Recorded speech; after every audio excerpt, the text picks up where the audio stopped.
Oi, não, gravando.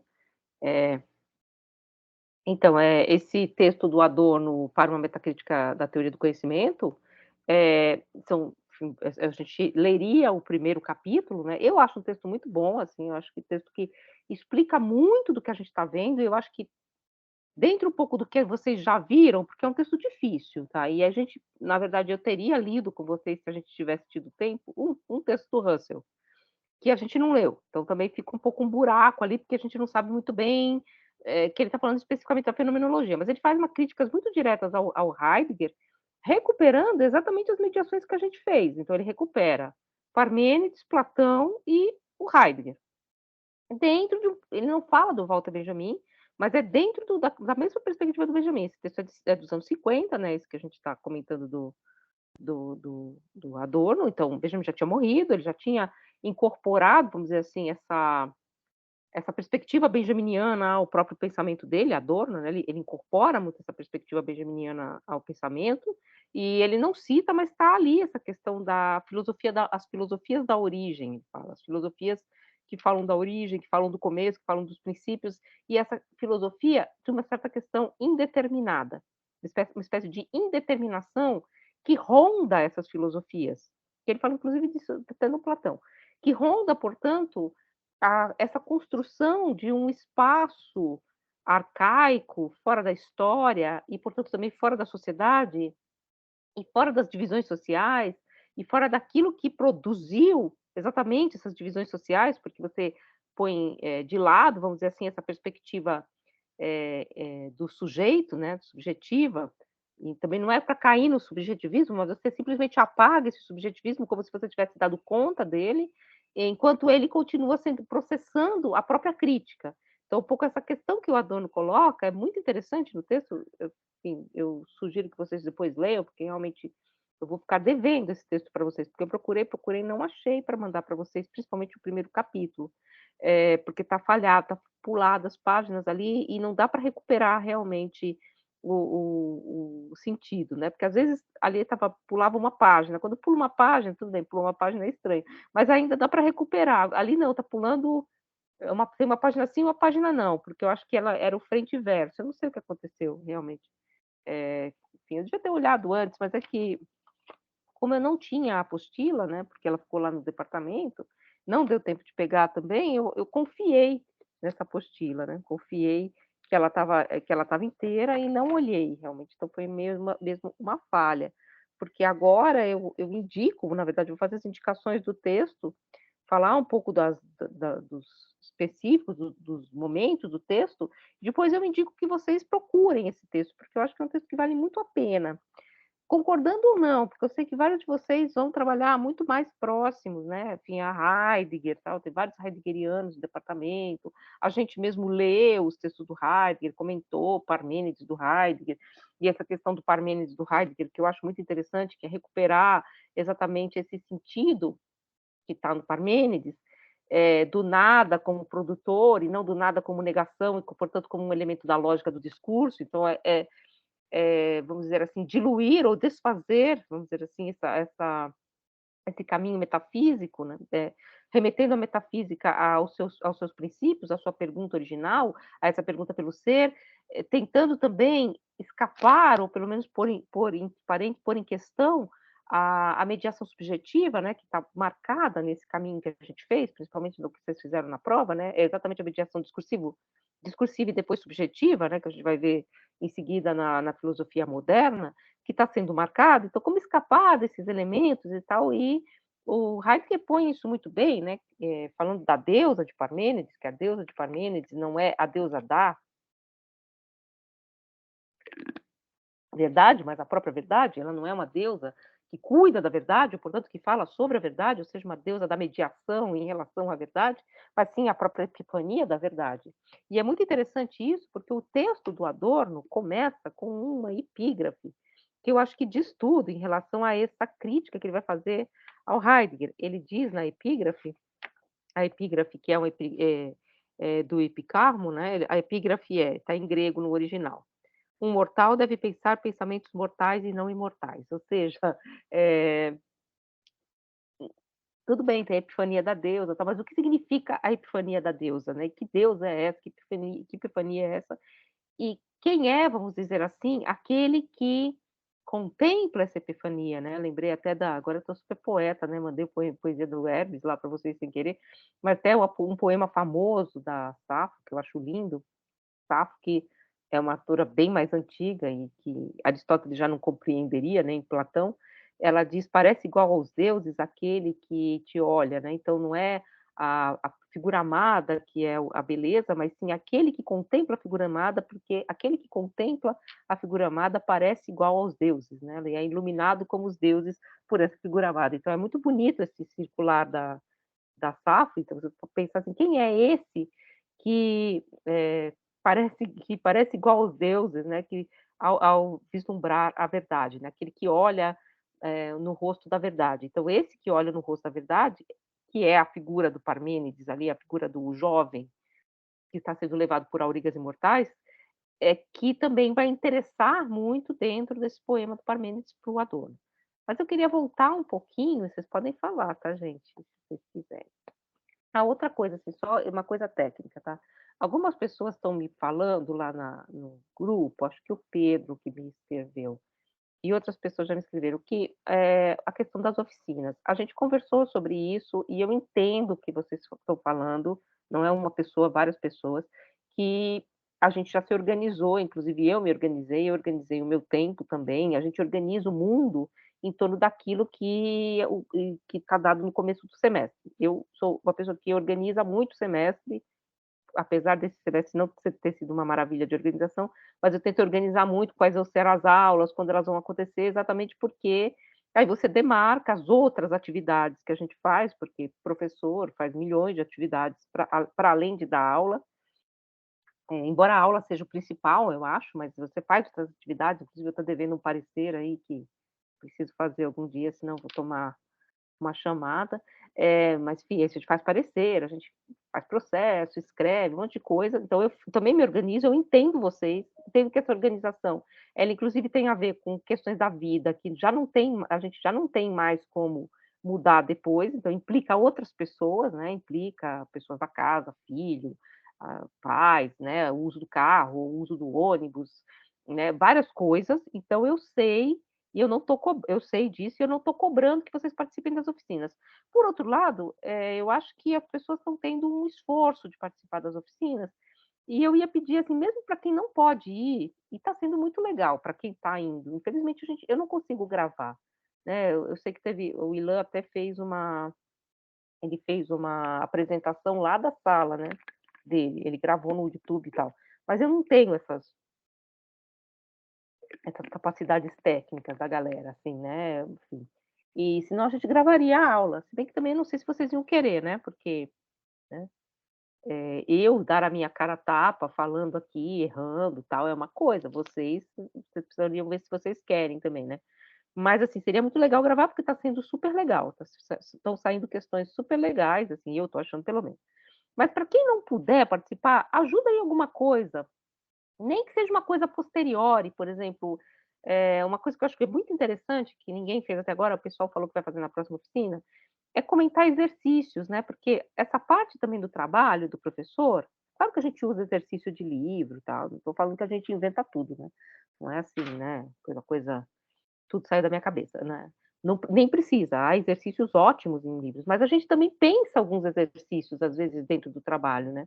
E existem exercícios de fixação, que eu acho muito importante, exercícios, de aprendizagem, né, não se usa mais esse termo, mas, pensar o que que seria um exercício de fixação? Fixar conteúdos, ou seja, repensar aquilo que foi dito na sala de aula e tentar ver se você realmente compreendeu, fixar, né, então, exercícios de aprendizagem, então ver se você realmente está compreendendo, então pensar nesses exercícios que pode ser uma coisa legal também. Esses exercícios têm vários modelos, eles podem ser exercícios inclusive, eu não tenho nada contra isso, tá, inclusive na maneira de teste, desde que a gente saiba para que vão servir esses exercícios, tá.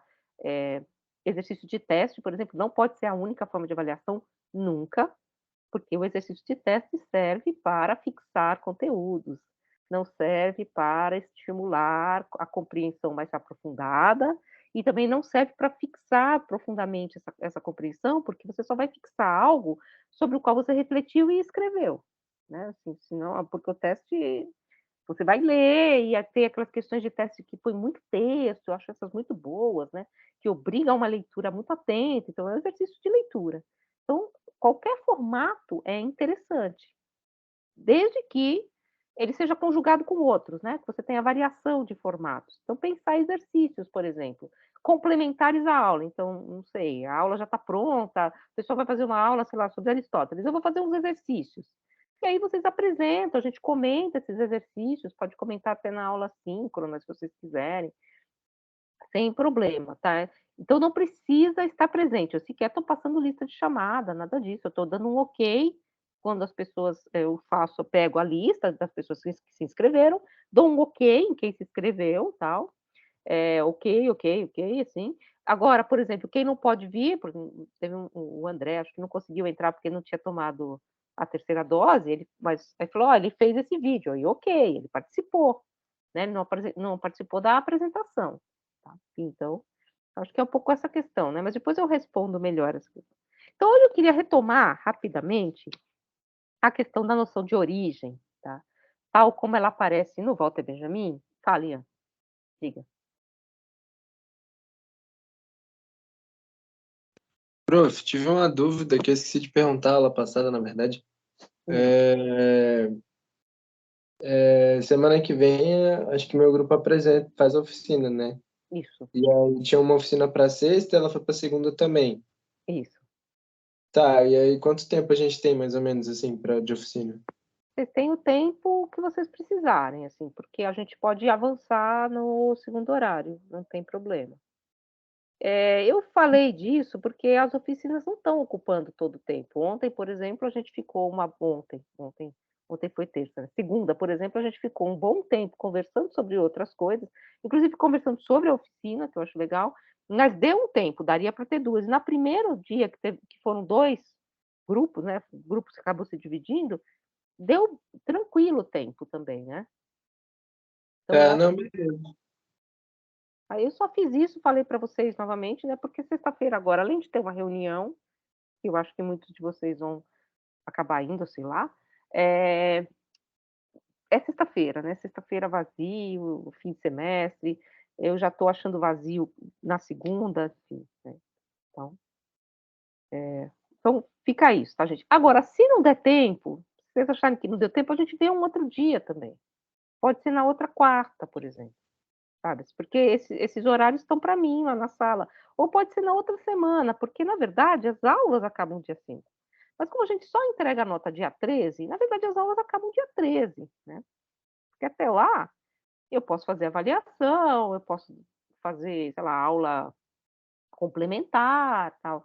A gente não vai fazer aula complementar, porque essa é a aula de número 13, vai dar 14 aulas, geralmente é o que dá mesmo, né. 14 aulas síncronas, né.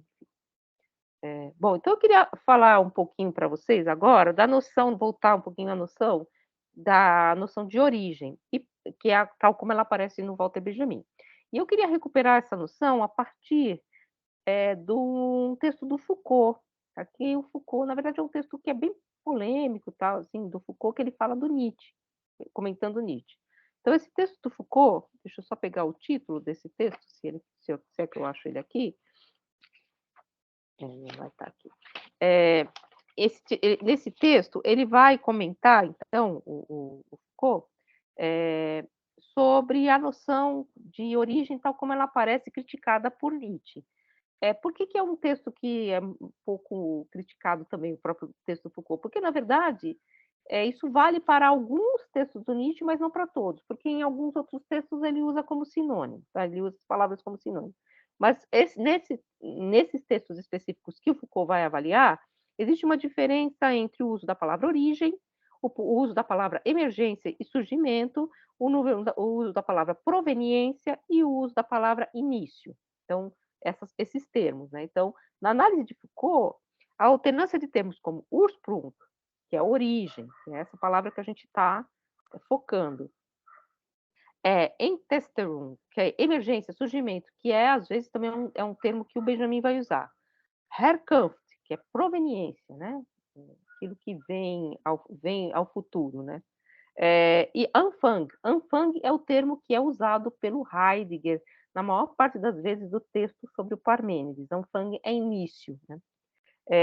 Então ele vai falar desse uso variado desses termos que teoricamente são sinônimos nos textos do Nietzsche.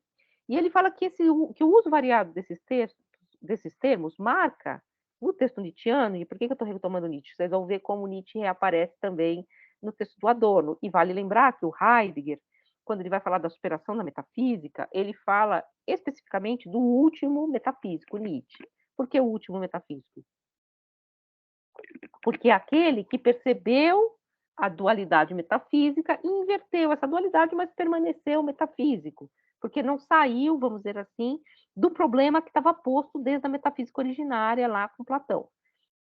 Então, o Adorno faz o mesmo movimento, ele fala também de Nietzsche, também vai colocar Nietzsche como essa figura da virada, e também faz uma crítica aos limites de Nietzsche. Então eu trago Nietzsche novamente. Aliás, eles eram leitores de Nietzsche, né? Acho que a gente falou um pouco do quanto há de Nietzscheano, isso tem outros autores que falam, na noção de origem, tal como ela aparece no Benjamin, embora a palavra origem não seja exatamente a palavra nietzschiana. Então, ele vai falar, então, dessa questão dos vários termos no texto do Nietzsche, e ele vai falar que, e aí vocês sabem que, na verdade, o Foucault está falando em relação a um termo nietzschiano que é a genealogia, que é a gênese do que vinha a fim da genealogia da moral, que é um termo depois que vai reaparecer em Foucault. E ele vai falar, então, de uma moral naturalizada, né? Vai falar o Nietzsche, como um sumo exemplo que não se mostra como premissa escondida, nem mesmo quando a dúvida moderna instaura-se. Então, essa ideia de que há uma moral, de que há uma verdade, e a dúvida para no momento em que encontra uma meta, a verdade. Então, tem um texto, Para Além de Bem e Mal, que Nietzsche fala exatamente do preconceito dos filósofos. Porque a verdade é melhor que a mentira, né? Sem pôr em questão a própria vontade de verdade que opera como uma espécie de preconceito atrás dessa verdade, né? Então, é um pouco a questão que o Nietzsche diz no preconceito dos filósofos em Para Além de Bem e Mal. Então ele diz assim: é a partir de sua crença, diz Nietzsche em Para Além de Bem e Mal, parágrafo 2, que eles, os filósofos, procuram alcançar seu saber, alcançar algo que no fim é batizado solenemente de verdade. Então, essa meta que está colocada no topo, não, no momento da filosofia. A origem, o salto para fora da história, o Sprung, por sua vez, simularia essa arqué primeira, primordial, um lugar privilegiado de início, um vinco atávico de sentido, um vórtice que daria a contrapelo uma meta retrospectiva aos saberes. Então, há algo que está lá no começo, que é uma origem, que eu vou recuperar no fim, né? Que eu vou recuperar nesse movimento finalizante. Desenvolvendo uma natureza pré-histórica, ou seja, uma segunda natureza histórica que cristalizou os dispositivos de dominação, mas que simula essa arqué. E aí eu cito Foucault. O primeiro parágrafo, essa é a citação do Foucault, tá? O primeiro parágrafo de Humano Demasiado Humano coloca frente a frente a origem miraculosa, Wunder, Ursprung, Wunderbar, né? Wunder é maravilha, né? Então, essa origem maravilhosa que a metafísica procura e as análises de uma filosofia histórica que coloca questões Uber sobre Herkunft und Anfang. Por um lado, origem, como uma arqué primordial não histórica, por outro lado, a proveniência, ou seja, aquilo que veio a ser, e o início. O Sprung, diz Foucault, é também utilizado de maneira irônica e depreciativa pelo Nietzsche, em alguns momentos. Em que, por exemplo, consiste, aí ele cita, em que, por exemplo, consiste esse fundamento originário, o Sprung, da moral que se procura desde Platão. E aí ele cita o Nietzsche. Em horríveis pequenas conclusões, pudenda origo. Né? Então, a vontade de origem. Atualmente, nem todos os estudiosos de Nietzsche concordam exatamente com essa disposição dos termos em Nietzsche, porque às vezes eles aparecem como sinônimos também. Mas levando aqui um pouco essa questão dos termos utilizados e da noção da palavra Ursprung, seria exatamente o contrário do que a gente vai ver no Benjamin, né, porque o Benjamin utiliza a palavra origem, e ele utiliza propositalmente nesse sentido, né.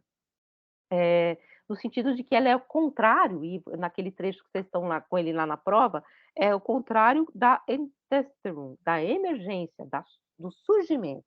Então, a origem é o contrário, se vocês quiserem, da gênese, daquilo que vem a ser, daquilo que é historicamente, no sentido cronológico, marcado. Então, quando ele vai falar do drama barroco alemão, Benjamin, já que a gente está falando desse livro especificamente, mas aqui a gente não está falando exatamente disso, ele vai falar: eu não quero saber o que veio antes e gerou, num certo sentido, entre aspas, materialmente ou historicamente, nesse sentido externo, a forma do drama barroco. É lógico que a forma do drama barroco é derivada da forma da tragédia renascentista. Peguei elementos lá da tragédia e reelaborei.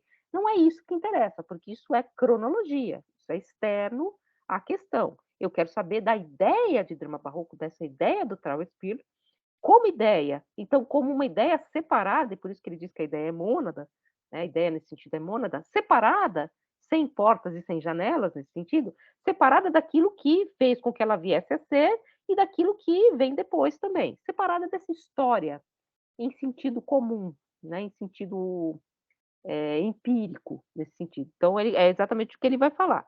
E aí parece um pouco que a gente está se distanciando daquilo que Foucault e Nietzsche chamam de genealogia, né. Então eu vou citar aqui a genealogia, o trecho do Foucault sobre a genealogia. A genealogia não se opõe à história com uma visão altiva e profunda do filósofo ao olhar de topeira do cientista. Ela se opõe, ao contrário, ao desdobramento meta-histórico das significações ideais e das indefinidas teleologias. Ela se opõe à pesquisa da origem. Então, genealogia se opõe à pesquisa dessa arqué originária, idealista, fora da história. Genealogia, portanto, a genealogia da moral, tal, as próprias genealogias ou arqueologia, depois que como o Foucault vai dizer, exatamente vão procurar desmontar o conceito, mostrando como ele veio a ser, genealogicamente.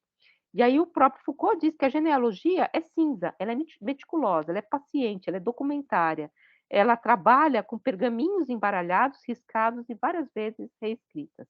Então é um trabalho paciente de coleta, de filologia, que não é exatamente estranho ao próprio trabalho que o Benjamin está fazendo, né, de colar nas coisas, colar nos fenômenos. Só que para o Benjamin, nesse momento, no prefácio da Origem do Drama Barroco Alemão, ele vai falar que ele não está preocupado com a gênese, com a Entesterung, com aquilo que provoca a surgência de uma ideia ou de uma forma, né, de uma forma, a forma da tragédia, a forma da comédia, aqui a forma do Trauerspiel. Ele não está preocupado com isso. Porque se estivesse preocupado com isso, diz Benjamin, ele estaria fazendo história literária, e não filosofia, sabe, dessa forma. Então ele precisa recuperar esse movimento. Só que aí o que ele coloca? Então parece que ele está entrando em certa contradição exatamente com isso que eu trouxe, que é essa visão nietzschiana, Foucaultiana, né, dessa gênese, né? E está muito mais próximo nesse sentido. Fiz aqui um certo introito, assim, parece que ele se aproxima daquilo que Adorno acha que Heidegger faz, né? Que é exatamente pular fora da história para uma espécie de lugar indeterminado, que é quase natureza, a nascividade da physis, né? Então, essa ideia de uma indeterminação histórico-social, né? Então, essa espécie de natureza primeira, arqué, pesquisa da origem. Vale lembrar, entre mil aspas, que o próprio Heidegger é leitor de Nietzsche, então o próprio Heidegger não está isento, tá, de conhecer, não é que ele desconhece essas questões, ele conhece essas questões, mas ele faz esse movimento em direção a Parmênides, por exemplo, como um Parmênides anterior à mediação. A mediação subjetiva, que vocês escreveram lá no texto, aliás, muita gente foi no texto da Bárbara Casan, muita gente também comentou as traduções, está ficando bem legal, mas vocês percebem ali naquelas traduções que há uma tensão entre ente e ser, entre o sujeito e aquilo que se predica desse sujeito, que é, no caso, a existência, depois não vai se predicar a existência do ser, mas enfim, ali há uma espécie há essa relação. E, portanto, há uma relação também de subjetivação. Alguém está perguntando algo e dizendo algo sobre algo. O pensável e o dizível estão também colocados ali em tensão. O que o Heidegger vai dizer? Que esse Parmênides é um Parmênides platônico. Aí vamos recuperar um outro Parmênides, o Parmênides que se põe diante do que está a ser pensado. Então, um pouco esse movimento em direção a Anfang, aos inícios, ou, se vocês quiserem, a Ursprung, a origem, a Arché, primeira, é o que o Heidegger, na visão do Adorno, está fazendo. Tá? E não é o que o Benjamin está fazendo, ao contrário. Então, talvez usar o mesmo termo tenha um pouco essa posição. Porque o que vai dizer o Benjamin? E aí, no trecho que vocês estão ali na prova, que é opcional, tá? A prova é opcional, vocês fazem se vocês quiserem, ou vocês usem também como uma forma mnemônica, pensem em torno daquelas questões. Mas ele vai dizer, origem, apesar de ser uma categoria completamente histórica, não tem nada a ver com o surgimento, a gênese. E por que que eu mantive em alemão embaixo? Porque eu quis mostrar que eu sei alemão, embora eu não saiba? É porque eu queria que vocês marcassem a palavra Ursprung, tá? Ur, esse prefixo do originário, o arqué, Ur é arqué, né? Como eu falei para vocês, em alemão, Urbild é arquétipo. Ur é esse prefixo que em português é arqué mesmo, né? A gente usa o arqué grego, e build é imagem, então é a imagem originária. Urbild é arquétipo. Então, essa noção arquetípica do pensamento, tá? Então, o Ursprung traz isso na própria palavra. Só que o Benjamin diz, apesar de ser uma categoria completamente histórica, não se confunde com a Entstehung, com o surgimento, com aqui, no caso, ele usou duas palavras, a tradução que eu peguei, que é a do Rouanet, ele usou a palavra surgimento e gênese. Deixa eu ver como é que o Barrento faz, já que está aqui na minha cara, peraí. Só para comparar. Ele usa duas palavras exatamente para precisar, né, essa questão. Fala, Ian, diga. No surgimento nascimento da tragédia, né? Sei lá, o Nietzsche está preocupado com essa noção de origem ou isso ainda nem está na cabeça dele? Então, depois, aí essa é uma questão. Eu acho que ele tem uma coisa de arqué ali, né, de como surgiu a tragédia. Mas eu acho que ele está preocupado com a gênese já, com a genealogia da tragédia. Só que o próprio Nietzsche, vocês sabem, né, ele vai falar depois, espera aí, deixa eu só, a ciência da origem, não vou achar. Ele vai falar depois, o Nietzsche, que esse texto sobre o nascimento da tragédia é um pecado romântico, né?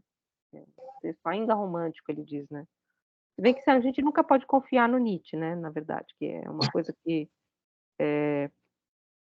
a gente tem que sempre levar em conta que o Nietzsche pode estar se mascarando, né, porque tem lá no Et Homo ele diz, né: "Eu sou polonês, não tenho nada de alemão". Ele não é polonês, né, então ele está usando uma máscara exatamente para mostrar que quem está falando ali é ele e não é ele, né. Então é sempre preciso desconfiar do Nietzsche, né. Deixa eu ver se eu acho aqui, gente, espera aí. Bom, eu não vou achar, porque eu tenho dificuldade de manejar esse livro, porque eu não conheço muito as páginas, o outro eu sei quase de cor, né, assim, onde está, sabe. Você decora no lugar da página onde está. A história filosófica enquanto ciência da origem, a forma dos extremos, tã-nã-nã, a ideia é mônada, discurso metafísica, pré-história sei lá o quê. Hum. Bom, deixa para lá, depois eu acho aqui para vocês. Aqui ele vai falar da monadologia como modelo de exposição, né, a salvação platônica. Achei. Mas apesar de ser uma categoria plenamente histórica, a origem, o Sprung, não tem nada em comum com a gênese. Ele vai dizer exatamente, então aqui ele usa uma palavra só, gênese, né, que é intestrum. Origem não designa o processo de devir de algo que nasceu, mas ante aquilo que emerge do processo de devir e desaparecer. A origem insere-se no fluxo do devir como um redemoinho que arrasta no seu movimento o material produzido no processo de gênese. Então, o que seria a origem? Nesse desenho que ele faz. A origem é a espécie de nó nessa linha histórica. Então você tem a linha cronológica da história e é como se você tivesse um nó histórico. Então isso é uma figura originária, não a origem como salto fora da história. Então o que que ele faz aqui nesse movimento, Benjamin? Ele faz esse movimento de superar o historicismo empírico, que é problemático e para o qual a filosofia deixa de ter importância, mas ao mesmo tempo ele não cai na indeterminação arquetípica. Inclusive, quando ele é acusado de estar trabalhando com arquétipos pelo próprio Adorno, ele faz uma longa nota dizendo que não, né? Que ele não é junguiano, né? Tal, nesse sentido. Não tenho nada a ver com isso, tal, assim, essa noção de que há elementos arquetípicos do pensamento ou da compreensão do ser que escapam a esse redemoinho histórico. É exatamente o que ele está dizendo que não. Então, no proscênio desse Trauerspiel, né, nessa apresentação do Trauerspiel, Walter Benjamin procura expor, então, Darstellung, né, expor e não representar, explicitar de forma crítica as condições de possibilidade para se aproximar do seu objeto, que aqui no caso é o drama barroco, mas que pode ser a tragédia, a comédia e qualquer outro elemento que vocês possam pensar que é uma ideia, que condição que, antes de ser metodológica e abstrata à maneira da teoria do conhecimento moderna e do século XIX, porque ele está fazendo uma relação de parentesco entre esses dois modos, mores geométricos, abre-se a uma teoria da verdade. Então, essa é uma teoria da verdade, não é uma teoria do conhecimento, porque o conhecimento é uma forma de dominação. O conhecimento é a forma da posse. E a verdade é aquilo que você desnuda. Isso se parece muito com Heidegger? Sim e não. Percebe por quê? Porque essa indeterminação heideggeriana ele deixa de fora. Ao contrário, a imanência da forma é a própria história, né? A sua própria história. Então, essa verdade, a verdade na qual precisa enredar-se a teoria e a empiria, em uma totalidade mediada, nunca pode ser apreendida no reino do saber. Ela não é aprendida, ela não é da ordem da posse. Se eu me aposto da verdade, e por isso que ele vai falar de Eros, e se eu me aposto daquilo que eu desejo, esse desejo se apaga. Portanto, se eu me aposto da verdade, eu não tenho a verdade. É como se quando eu fosse pegar aquilo, eu não tivesse mais nada à mão. Depois ele faz uma outra imagem, Benjamin, num texto anterior, que é sobre um livro do Goethe, de uma figura, que é a Otília, que é uma figura do romance do Goethe e tal, e ele diz que a Otília, sendo pura aparência da beleza, ela é o invólucro a partir do qual a beleza vem a fulgurar. Se eu arrancar o invólucro, eu não tenho a beleza se esvai, porque ela brilha nesse invólucro, né, é como se ela tivesse um rebatimento nessa aparência. A aparência não é a verdade, não é a beleza, mas é a partir daquilo que a beleza pode, a partir desse elemento que a beleza pode lampejar. E ele vai falar isso depois de Eros, né, enfim, bom. Então ele vai falar dessa fulguração da verdade, das ideias que se expõe num lampejo, como aquele Eros do banquete do simpósio de Platão, né. A verdade não é, assim, a intenção final de um método bem aplicado, eu aplico um método e tenho lá no final a certeza que se queira demonstrar como no modelo spinozano, que a gente viu, tá, eu estou resumindo muito o modelo spinozano aqui, mas no caso aqui, que é a teoria da arte, levaria a algum esclarecimento intelectual ou mesmo classificatório desses fenômenos, isso aqui é melhor que aquilo e tal, mas é uma busca imanente à própria reflexão, ao próprio método, é um método que se pensa a si mesmo, à própria exposição do objeto. E escreve Benjamin na tradução do Rouanet na página 50, o conceito de sistema do século XIX ignora alternativas à forma filosófica, representadas pelo conceito de doutrina e do ensaio esotérico. Na medida em que a filosofia é determinada por esse conceito de sistema, então você tem um sistema metodológico para fazer com que a verdade venha a ser explicitada, ela corre o perigo de acomodar-se num secretismo, que tenta capturar a verdade numa rede estendida em vários tipos de conhecimento, como se a verdade voasse de fora para dentro. E o que ele está dizendo? A verdade não voa de fora para dentro e eu faço uma rede e agarro. Ela não é da ordem do haver. ela, na verdade, lampeja exatamente na forma da exposição.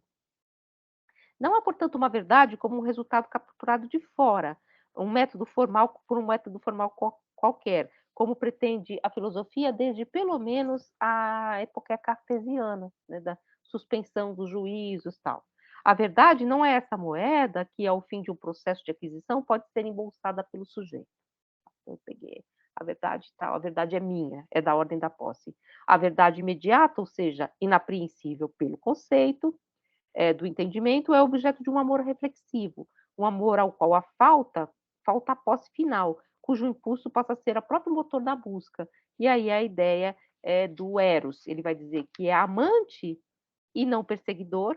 Eros segue a verdade em sua fuga, mas que não terá fim, porque a beleza, para manter sua fulguração, foge da inteligência por terror e por medo do amante. E somente esse pode testemunhar que a verdade não é desnudamento que aniquila o segredo, mas revelação que lhe faz justiça. Então, é exatamente essa questão.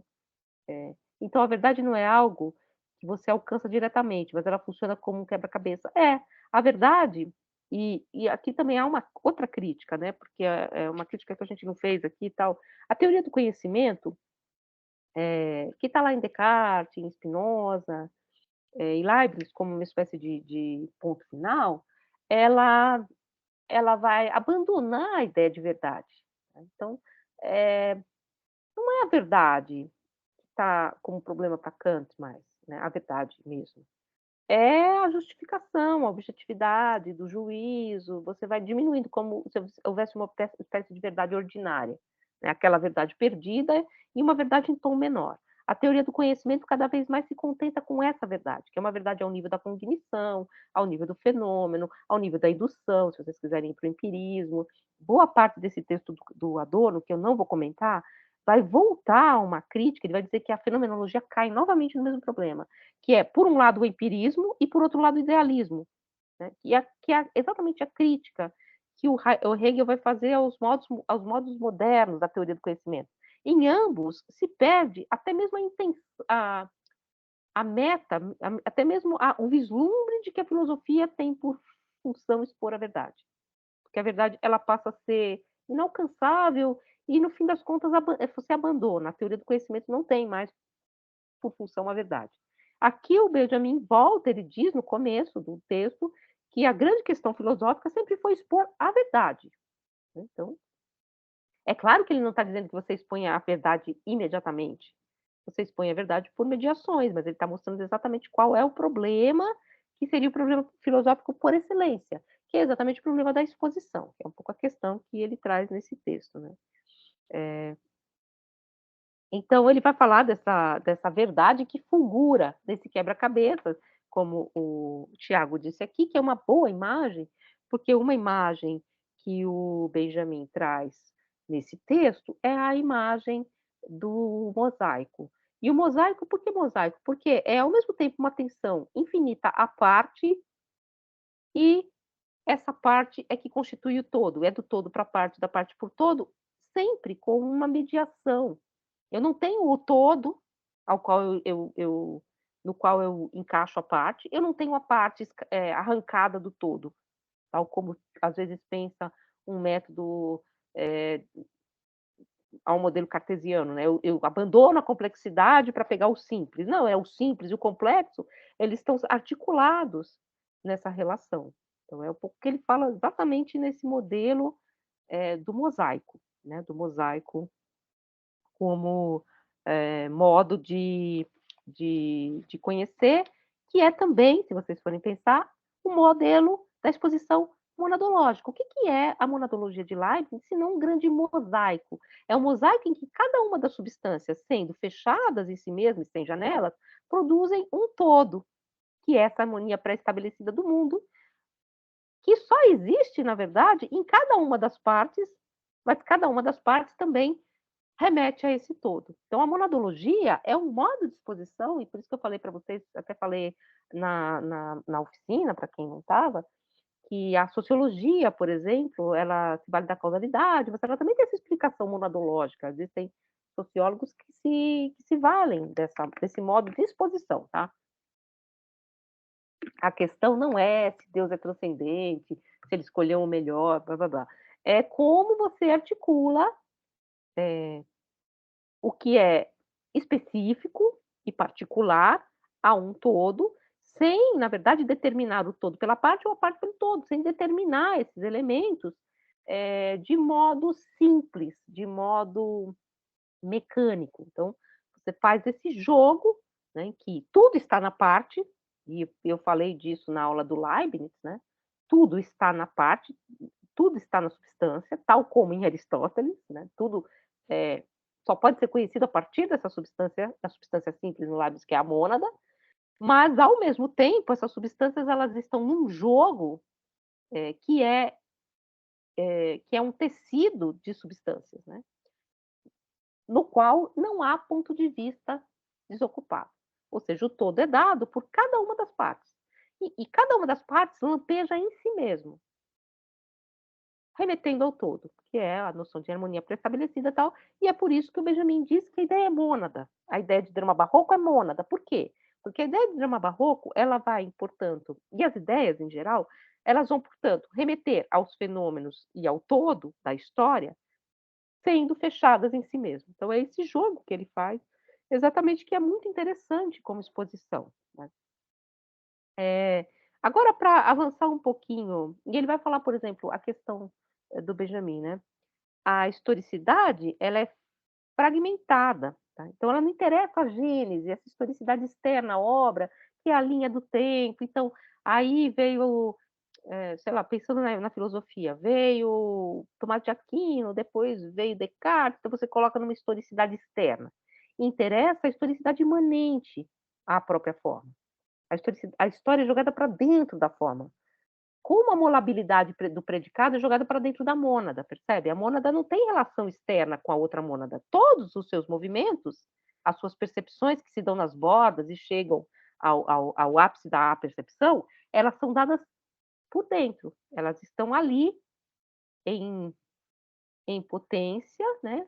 Sempre se movimentando, não há nenhum momento em que a mônada não está percebendo nada, só que essa percepção pode enfraquecer-se para as bordas e se intensificar até chegar à consciência. Então, elas estão sempre lá nesse sentido, que é o que o Benjamin vai falar da molabilidade interna da forma. A história está dentro da forma, como uma espécie de cristal que reflete nas suas próprias partes, nas suas próprias facetas, esses elementos históricos. Vale lembrar, os elementos históricos que são refletidos pela forma não são o conteúdo, tá? Não é assim, o drama barroco fala da história da época. Não, muitas vezes o drama, ele vai falar depois do drama barroco, às vezes são dramas da paixão, às vezes são dramas que recuperam recuperam histórias que são da antiguidade, não é, a questão não é espelhamento, tá? Então não é conteudista. A gente tem muito isso hoje em dia, né? O conteúdo que é histórico, o drama histórico, né? Não é isso. Embora tenha, claro, também histórias, tal. E ele vai falar, então, dessa historicidade externa. E aí o Benjamin vai falar muito de uma historicidade que, portanto, é condicionada em pré e pós-história. Eu não me interessa o que veio antes, me interessa qual é a pré-história dessa forma. E a pré-história dessa forma pode estar longe historicamente. E a pós-história dessa forma. Ou seja, aquilo que, num certo sentido, salta no tempo. Então, é uma história feita aos saltos, né? Que ele fala de pré e pós-história, que é própria fulguração do objeto artístico, na verdade. Então, por isso que ele vai falar no finalzinho desse texto que o drama barroco não tem como sua pós-história imediata o drama que vem em seguida, né, o drama que seria o posterior ao barroco, mas sim o expressionismo dos anos 20. Ele faz essa tensão, né? Bom, diga. Você falou desse salto, né? Eu lembrei no Tese sobre a História que o Benjamin fala do salto do tigre, né? Que acontece na arena, Uhum, uhum, uhum. Isso. Esse salto, exatamente, esse salto que é o salto dialético, né? Ele diz exatamente. Se você fica preso numa historicidade que se dá num tempo vazio e homogêneo, que tempo é esse tempo vazio e homogêneo? é o tempo da cronologia, como se vocês quiserem pegar o termo que está no Heidegger também. A cronologia é um tempo sempre igual, é o tempo do sempre o mesmo. Ou o tempo como uma espécie de abstração cognitiva, como está na estética transcendental do Kant. É um tempo vazio e homogêneo que é preenchido pelas cognições, mas é sempre igual. Esse tempo que é o tempo da origem, isso Benjamin vai falar lá na tese sobre o conceito de história, é um tempo cumulado de agoras. Então, como se cada um dos momentos fosse uma espécie de nó nesse tempo histórico, né? Então, ele vai falar muito dessa questão do texto. Eu só queria recuperar aqui a crítica que o Adorno faz depois ao Benjamin, e aí a gente vai para o Adorno, tá? Assim, vou puxar as questões do Adorno do texto para uma metacrítica da teoria do conhecimento, exatamente sobre a filosofia da origem. Então, Benjamin vai dizer, né, sobre então, esse tempo que é pré e pós-histórico. A gênese, a historicidade fragmentária e extrínseca da obra, contingente, né, porque né, por que o barroco vem depois, pega elementos da tragédia renascentista? Por uma contingência histórica, né, de ter vindo depois, tal. Ele não, essa contingência histórica não interessa essa noção de origem como pré e pós-história. É vor und nach Geschichte. Né? No Geschichte saiu lindo. Que é imanente ao próprio objeto artístico e cuja apreciação pode fazer dele uma fulguração da verdade ou da sua própria história, ou um desdobrar imanente e monadológico do todo histórico ao qual ele remete, que está dentro e não está fora. Adorno, na verdade, quando ele vai criticar o uso que esse método vai produzir posteriormente, em Benjamin, já nos anos de 1935, né, quando ele vai falar dessa exposição que o Benjamin vai dizer que é a dialética paralisada. O que você expõe numa forma? É a dialética paralisada. Então, é como se você cortasse a história e mostrasse, nesse momento, exatamente os elementos tensos dessa dialética paralisada nas imagens. Mas o Adorno aponta exatamente essa ausência da mediação. Né? E ele vai dizer, eu cito o Adorno na carta que ele escreveu para o Benjamin, se não me engano muito, a dialética carece de alguma coisa, a dialética do trabalho, a mediação. O seu trabalho, do Benjamin, se instalou na encruzilhada entre magia e positivismo. Ou seja, de um lado, uma factualidade, uma empiria positiva, né, que está dada, e, por outro lado, uma espécie de salto mágico, porque não é mediado. E aí ele continua. Em outro trecho dessa carta, ele vai comentar a epígrafe que o Benjamin pega do Michelet para o Exposé de 35, para o Exposé de 35, que é cada época sonha a seguinte. Essa é o trecho que o Benjamin cita, né? Cada época sonha a seguinte. E o Adorno escreve: se o desencantamento da imagem dialética como um sonho, a psicologia ao mesmo tempo cai sobre o feitiço da psicologia burguesa, pois quem é o sujeito do sonho? Quem sonha a próxima época? Quem é o sujeito desse sonho? Quem é o sujeito dessa história? Não é aquele sujeito burguês que construiu exatamente essa perspectiva de leitura? Não à toa, então, Benjamin inclui no texto sobre Baudelaire uma longa crítica, que é uma crítica também que responde ao Adorno, a Jung, para afastar a noção reificada de arqué, de Ursprung como um arqué. Ele põe uma nota longuíssima realmente sobre o Jung, o Benjamin, dizendo que o que ele está fazendo, quando ele está expondo os objetos da Paris do século XIX, ou do Charles Baudelaire. Você pode repetir? Crítica a quem? Eu não ouvi direito. Ao Jung. Ao Jung mesmo, o Jung dos arquétipos. O Jung é uma figura que está aqui na moda, né? Tanto Freud quanto o Jung são contemporâneos deles, né? Então ele vai fazer uma crítica a essa noção de arquétipo. Sabe a psicologia arquetípica do Jung?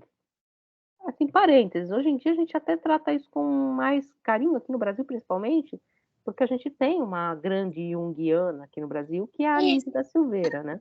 Mas, professor, qual o problema dele, Jung? Do Jung? E vários.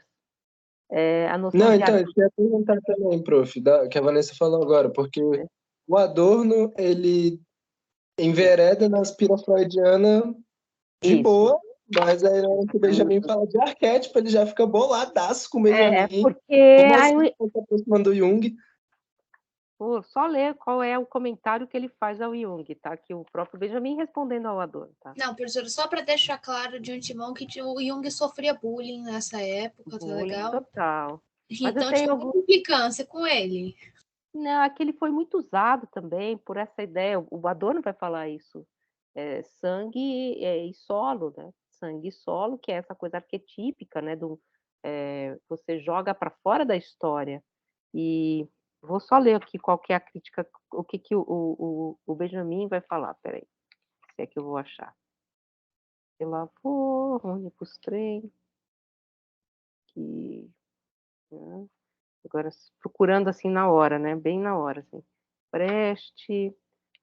Isso aqui é o texto sobre o Jung, né? Sobre o Jung, sobre o Baudelaire, que o meu tá faltando página, então eu sempre li esse texto faltando página a vida inteira.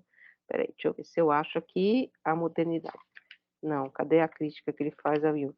Que é o texto também que vai falar da experiência, tá? Que eu vou ler com vocês, se vocês fizerem o curso de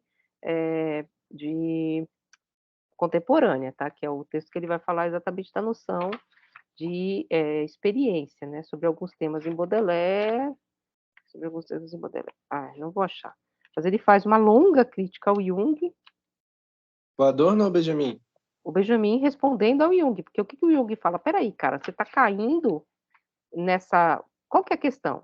Toda essa noção de origem, ela passeia muito próxima, mas ela é totalmente histórica, mas ela passeia muito próxima, ela passa muito perto, vamos dizer assim, das questões arquetípicas dessa indeterminação, por exemplo, tal como ela aparece no próprio texto do Heidegger, né? Então, toda a crítica que o próprio Benjamin vai fazer ao Heidegger, então essa espécie de historicidade originária.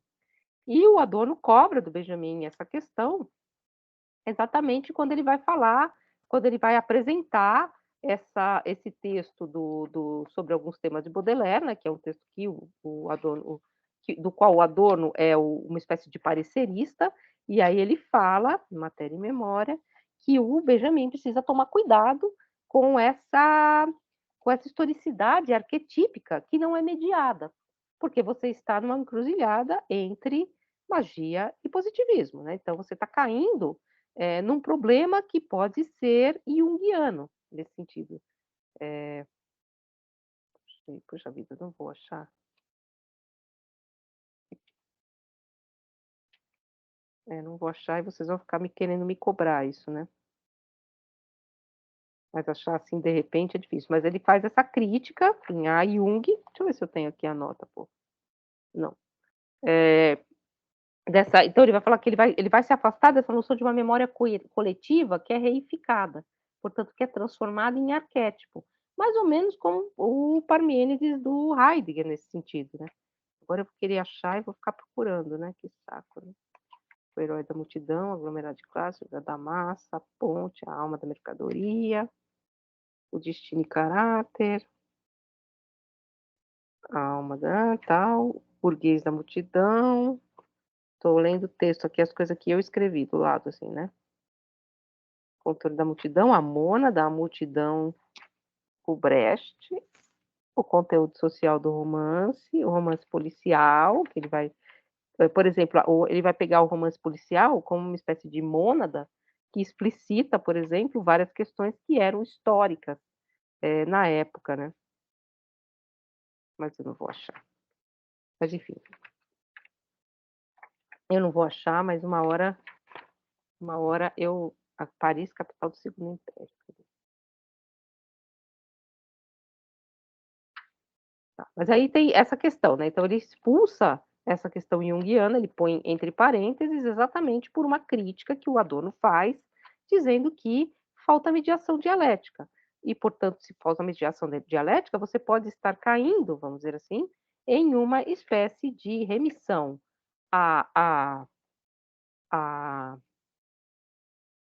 ao arquétipo, ao mundo arquetípico, a Ursprung, vale lembrar, como eu falei para vocês, que a noção de arquétipo tem esse termo ur no começo, né? Achei, peraí, possivelmente, ó, vou ler a nota é a nota 3. Sobre alguns temas de Baudelaire, a nota 3. Eu vou ler a nota também que o tradutor colocou aqui, tá? Para você. Que também o tradutor também não gostou, vamos dizer assim. Ele está falando do meu irmão, meu hipócrita. 2, é,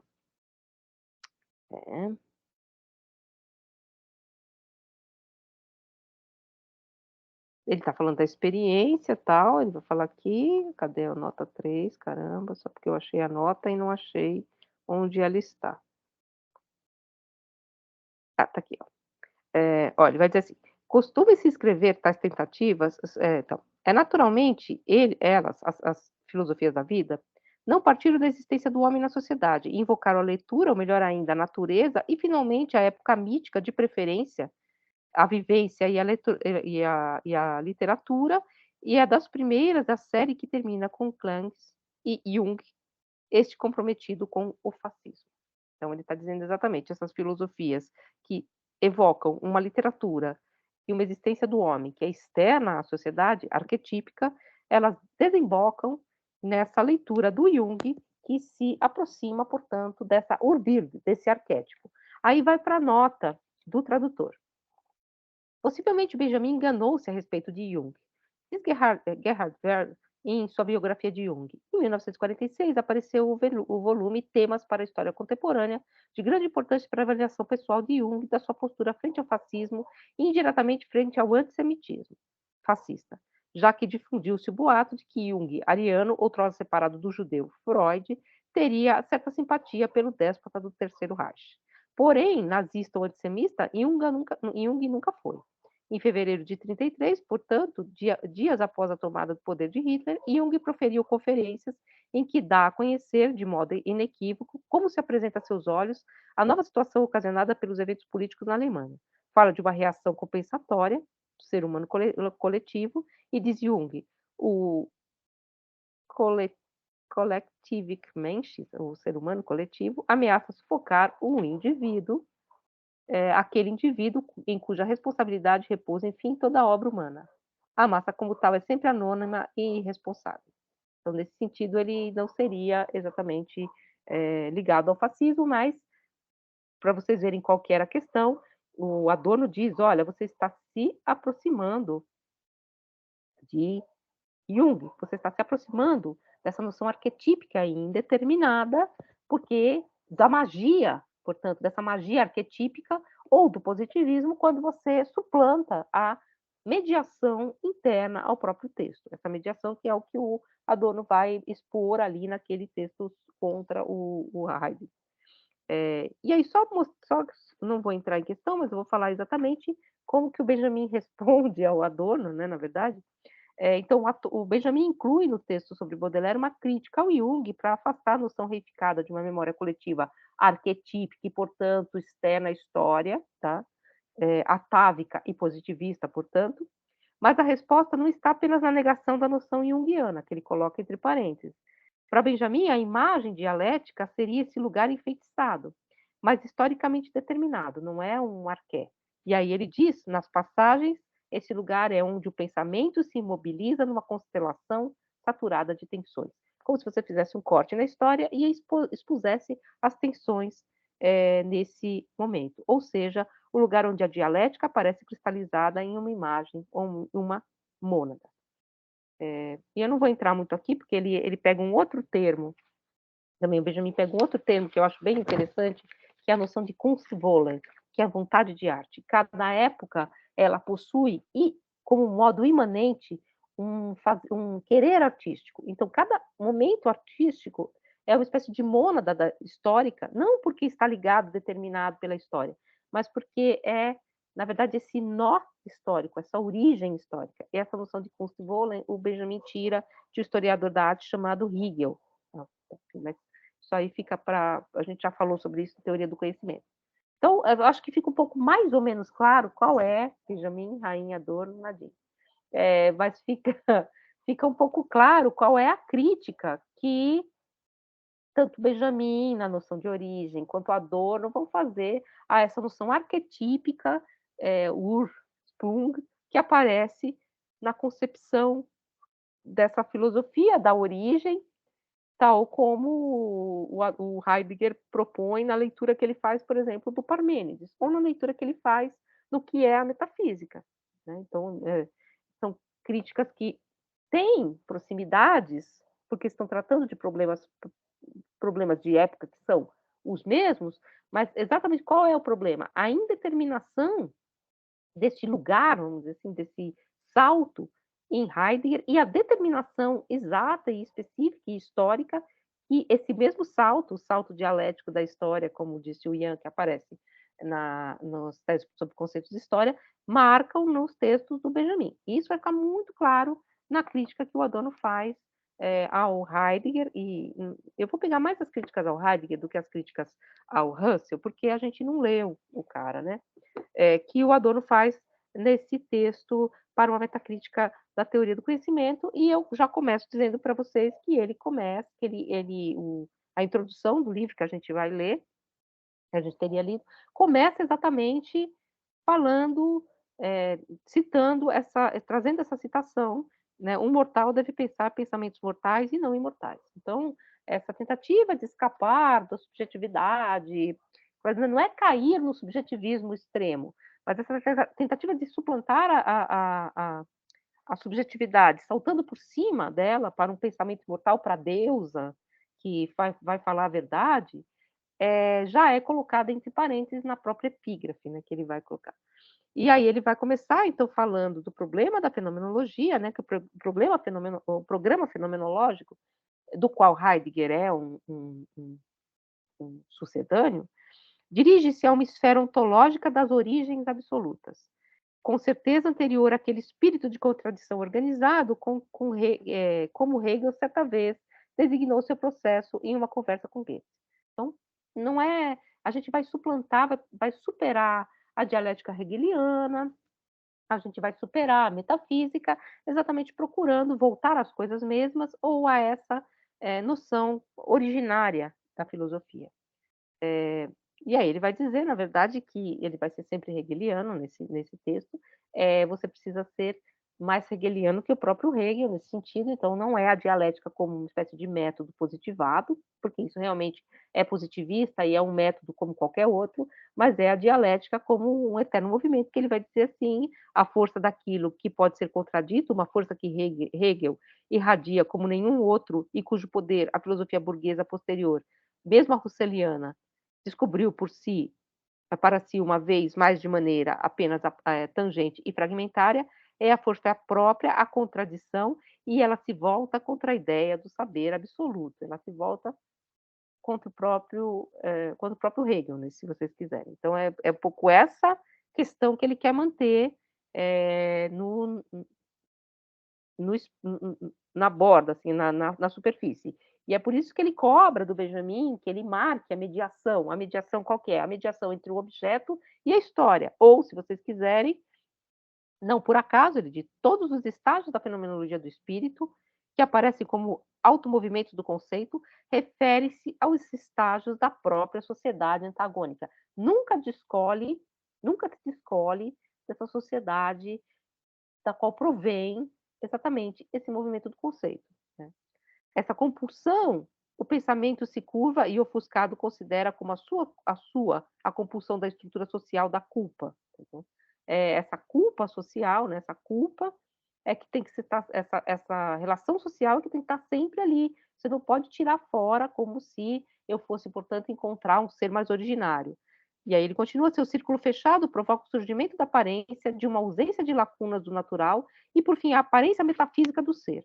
A dialética, contudo, aniquila constantemente tal aparência. Então, você achar que você tem na sua mão a origem, o pensamento originário, o pensamento do ser, é simplesmente apagar numa aparência essa contradição que é interna a todos os movimentos do conceito e que implica sempre e toda vez a história e a sociedade. E, portanto, pensamentos mortais, pensamentos humanos, demasiado humanos, se vocês quiserem. Então, essa ideia de um absolutamente primeiro já era uma questão que o próprio Hegel colocava em dúvida. Se existe esse absolutamente primeiro, esse Ursprung, essa Arché, esse esse arquétipo do pensamento, Urbild, né? Essa primeira forma do pensamento. E ele vai dizer que é por isso que é preciso sempre manter esse movimento dialético que ele cobra do Benjamin, né, vocês viram, que é o procedimento dialético é a crítica imanente. Ou seja, por quê? Sempre que eu estiver caindo numa aparência, na urbide, no arquétipo, na memória coletiva, no indeterminado do solo e do sangue, no indeterminado da deusa de Parmênides, eu preciso lembrar da contradição dialética. Eu sempre tenho que trazer novamente esse procedimento, que é uma crítica imanente a todos esses processos. E por quê? Ele vai dizer, tal contradição se encontra no fato de uma doutrina do ser prévia a toda subjetividade. Olha só como é que é meio o Parmênides do Heidegger. E elevada acima de sua crítica, então, superei a metafísica saltando por cima dela. Aberta ou veladamente, deve ser encontrada justamente a partir de uma referência àquela subjetividade que a doutrina do ser dissolveu como dogmática. A partir de onde eu me volto para esse ser? E como eu apago exatamente a contradição desse movimento? Ele não está dizendo, o Adorno não está dizendo que não é para você fazer esse movimento, mas você não pode apagar a contradição desse movimento, de uma subjetividade que tem que escapar desse seu próprio espaço subjetivo, né? E aí ele vai dizer, ao contrário, os conceitos supostamente originários, sobretudo os da teoria do conhecimento, tal como eles aparecem em Russell, são todos necessariamente mediados em si, ou segundo o modo de falar tradicional, cheios de pressupostos, né? Cheios de pressupostos que são mediados pelo sujeito e que simplesmente deixam de se colocar em questão, portanto apagam, né, numa noção aparente de origem. Então, desse fundamento filosófico. E ele diz aqui, no finalzinho desse trecho, para depois eu vou exatamente para a questão do Parmênides, tá? Então, não é à toa que o Adorno volta a Parmênides, ele volta a Parmênides porque o Heidegger está fazendo esse movimento, Heráclito e Parmênides, né? O que está em questão é justamente o conceito e a legitimação de tal fundamentação. Não a tese, que sempre pode se alterar em termos de conteúdo, sobre o que seria, afinal, o fundamento último. É preciso romper o caráter filosófico compulsivo, considerando rigorosamente e chamando pelo nome, sem erigir um outro fascínio mais novo e ainda mais antigo em seu lugar. É preciso sempre manter essa atenção crítica imanente, né, a essa mediação. E aí ele vai falar o elemento primeiro mediado. E aí ele vai fazer essa crítica, né, a crítica da representação, e tudo isso implica um uso enfático do conceito de primeiro, de enfant, de início. Tal uso refere-se à postulação da identidade. No princípio, afirmado como filosoficamente primeiro, deve emergir tudo independente do fato de tal princípio se chamar ser ou pensamento, sujeito ou objeto, essência ou facticidade. Esse princípio primeiro. O primeiro seria não mediado, seria imediato. Né? Esse Parmênides. E aí ele diz, para se satisfazer ao próprio conceito, porém seria preciso sempre, em primeiro lugar, afastar as mediações. Seria preciso, como acréscimos do pensamento, por assim dizer, e descascar o primeiro como um em si irredutível. Se vocês lembrarem do texto do Parmênides, que eu falei para vocês, pensar, eles pensaram menos porque eles pensaram mais, eles pensaram menos porque eles não precisaram de 400 páginas, como a Fenomenologia do Espírito, para pensar aquilo. Ou seja, você descasca o que é excessivo até encontrar aquilo que seria uma espécie de núcleo duro desse conceito irredutível, que é exatamente o que ele está dizendo, que ele está criticando. E aí ele continua, e todo e qualquer princípio universal de algo primeiro, ainda que se tratasse do princípio da facticidade no empirismo radical, ainda que fosse o fato do empirismo radical, contém em si uma abstração. Porque eu vou ter que fazer uma abstração desse fato, né, como um princípio primeiro, como um princípio que vai mover, portanto, meu pensamento. mesmo que seja o fato mais radical do empirismo.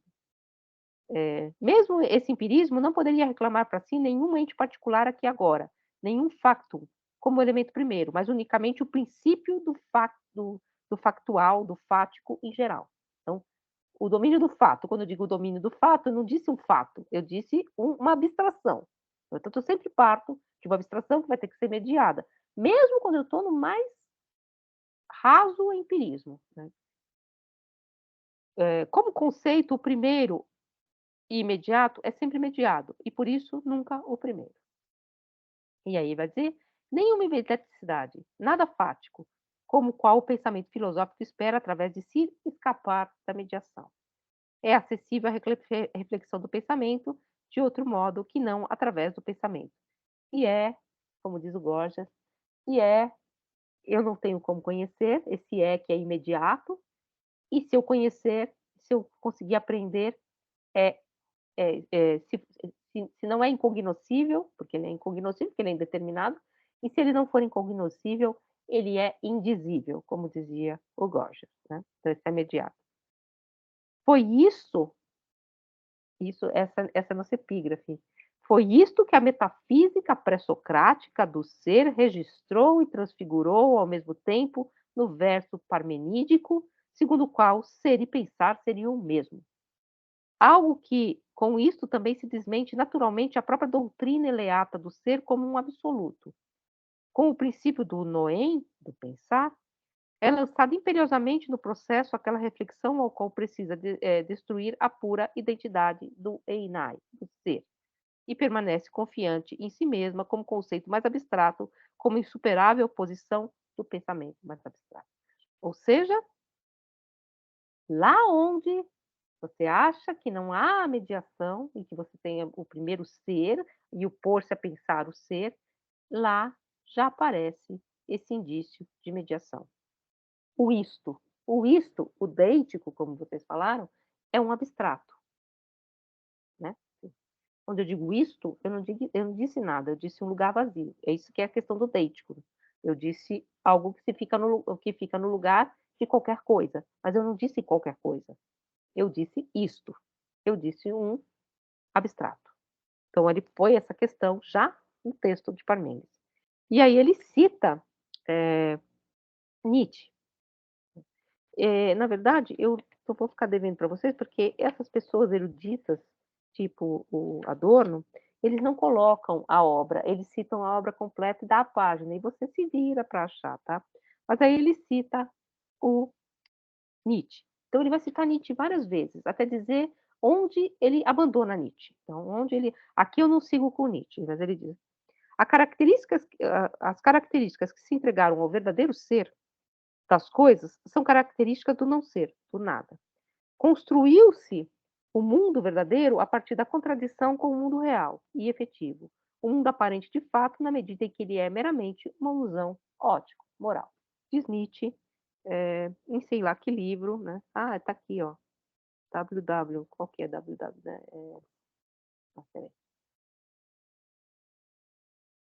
Eu acho que é esses códigos nietzschianos, né? Abreviação www, não posso. Bom, depois eu acho. Mas aí, assim, isso também não interessa tanto assim aqui agora. No outro que ele cita só o geral. Ou seja, superar a metafísica a partir de Nietzsche, como faz o próprio Heidegger, marca esse problema que Nietzsche já tinha percebido, né? Sempre que que o princípio do pensamento, que é essa contradição entre o ser e o não ser, põe um mundo aparente. E aí toda a ontologia, portanto, sempre foi idealista. Ela sempre foi esse aparente, né? Esse conceito vazio, abstrato nesse primeiro momento, aparente nesse sentido, tá? Assim, que vai movimentar-se para se tornar efetivo. Né? E aí ele diz aqui, desde então toda ontologia foi idealista, primeiramente sem que o soubesse e em seguida também por si mesma, até que por fim, contra a vontade desesperada da reflexão teórica, que, como eu em si, gostaria de evadir-se do domínio autoimposto do espírito em direção ao cerne do em si. Então, essa tentativa de superação da metafísica desesperada esse desespero da metafísica, de superar a metafísica heideggeriana, é ainda, como toda ontologia, idealista, né. Portanto, a grande contradição que ele vai trazer dessa subjetividade mediadora que não se põe em questão.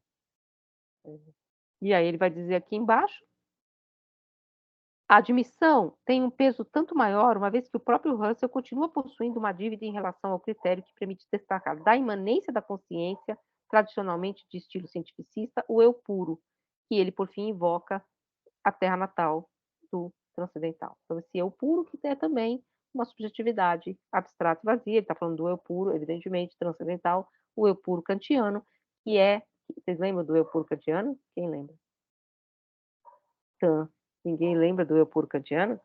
O eu puro kantiano é o sujeito da síntese, ele não é o sujeito existencial, penso, logo existo, cartesiano, ele é o sujeito das representações, portanto, ele é o sujeito da síntese do pensamento.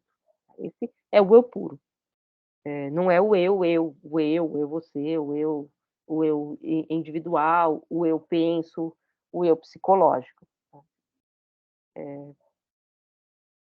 Então, aí ele vai falar da questão da matematização, que ele vai dizer que essa matematização como método, ela já aparece lá no Parmênides, porque quando você vai falar do uno, você precisa pensar um múltiplo, portanto, você precisa numerar, você já precisa deduzir regras, como aquelas cartesianas, ou seja, isso já está dado, num certo sentido, a princípio, lá pelo próprio Parmênides. Então, isso já está lá como que colocado no princípio. Então, voltar ao princípio, ao Fang, não é saltar para fora dessas questões, né. Eu estou querendo achar aqui exatamente tá. E aí ele vai falar o conceito de método, né. A matemática também é uma tautologia pelo fato de seu domínio totalizante limitar-se àquilo que ela já prepara e constitui para si mesma. E aí vai falar do Mênon, que no Mênon, vocês conhecem esse diálogo platônico, a matemática ela é meio que retirada do fundo do próprio pensamento, né. E essa questão do Sócrates de reduzir a virtude a seu elemento imutável e, com isso, a seu elemento abstrato, destacado do contexto social. Então, esse movimento socrático já mostra como ontologia e como o que é a virtude, retira exatamente a virtude do seu contexto histórico-social. Então, é esse o trabalho que o filósofo geralmente faz, né. E aí ele vai dizer, então, dessa tal conceito do método é a forma prévia da teoria do conhecimento, ainda não consciente de sua própria implicação, do recurso ao sujeito autocrático, já em Platão. E aí, assim, como essa proté-filosofia, essa filosofia primeira, essa metafísica, portanto, não pode ser representada de outro modo senão metodologicamente. O método, isso já aparece no Platão, do sofista. A proté-filosofia, ela só pode ser exposta a um modo do método. O método, o caminho regulado, é sempre uma consequência legítima de um posterior ao anterior, onde se pensa metodologicamente e também se exige algo primeiro, para que o caminho não se interrompa e não termine em mero acaso contra o qual ele tinha sido imaginado. O procedimento é planejado desde o início, de tal modo que nada fora de seu caminho gradual possa perturbá-lo. Daí o caráter inofensivo de tudo o que é metódico, desde a dúvida de Descartes até a destruição heideggeriana respeitosa do que é legado pela tradição. Por quê? Porque você cria um método, esse método ele põe fora dele tudo que ele não quer, tudo com o qual ele não quer trabalhar, portanto ele põe fora dele o método, todos os problemas sociais, todas as questões históricas, daí o porquê tudo que é metodológico, tudo que é método é absolutamente inócuo.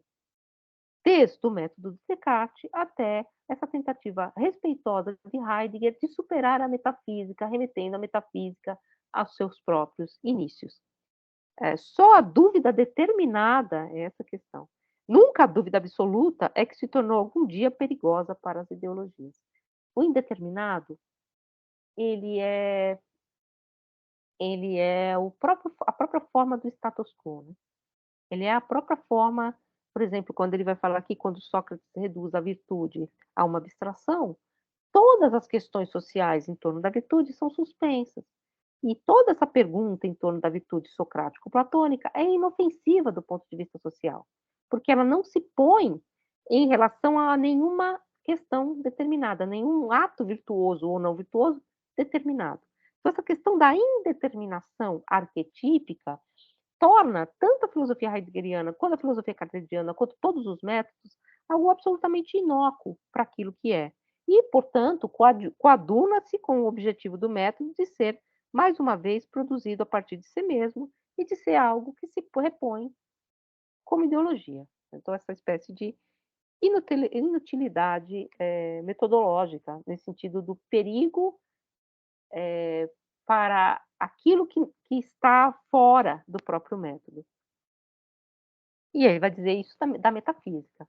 O conhecimento metódico, protegido de aberrações autárquico, porque ele dá as regras para si mesmo, e que se mostra para si mesmo como incondicional, porque ele tira o seu princípio dele mesmo, tem por telos, por finalidade, a identidade puramente lógica, consigo mesmo. Então, ele só diz respeito a si mesmo.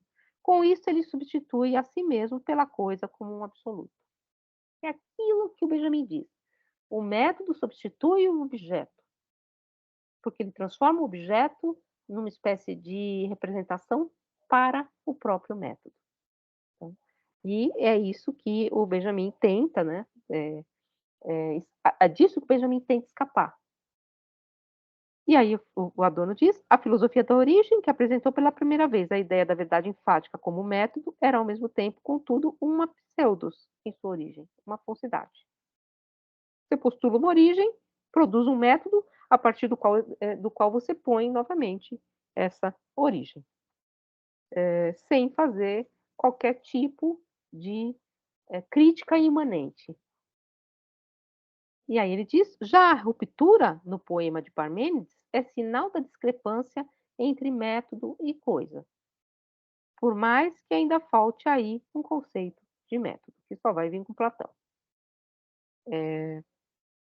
Então, ele já diz, o Adorno diz isso também, por exemplo, quando ele fala na Dialética do Esclarecimento, do Ulisses, que a racionalidade, já no seu nascedouro, a racionalização, ela tende a essa figura do método e, portanto, a figura da dominação. Eu falei isso para vocês, né, da figura do Ulisses amarrado ao mastro. Ele ouve. Ele atravessa as sereias, os outros não.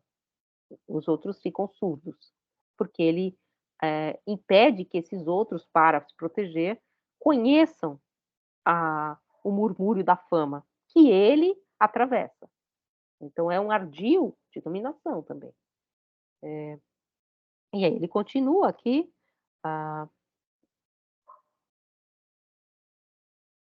o caráter absurdo dos dois regimes de verdade, que aparecem imediatamente um ao lado do outro, dos quais um deve ser, porém, mera aparência, em Parmênides, expressa de maneira flagrante o caráter absurdo da figura mais arcaica da racionalização.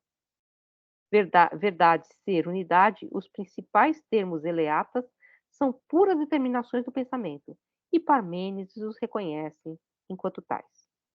E aí ele vai falar, mas afinal, a doxa de Parmênides é o excedente do mundo sensível sobre o pensamento.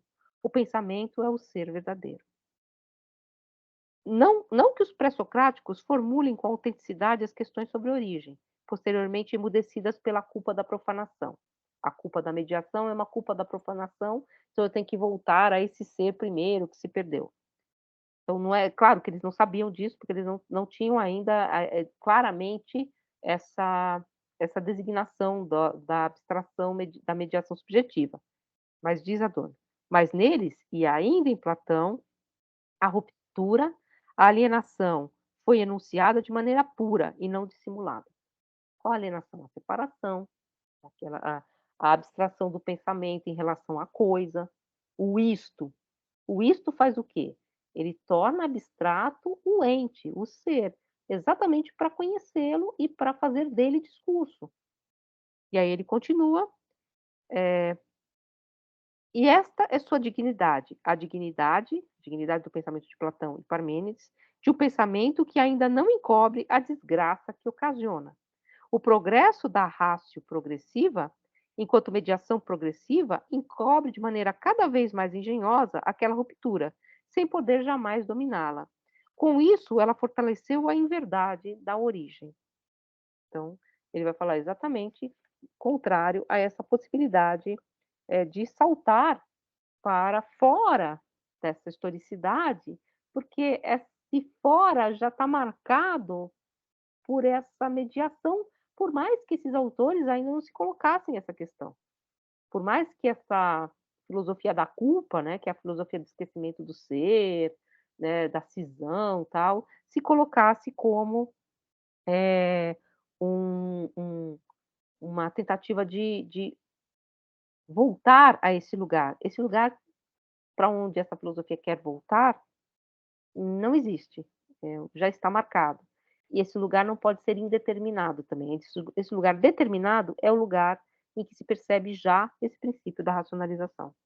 E só para terminar, que daqui a pouco eu tenho que ir para outra aula, deixa eu até ver que horas são. Não, está cedo aí.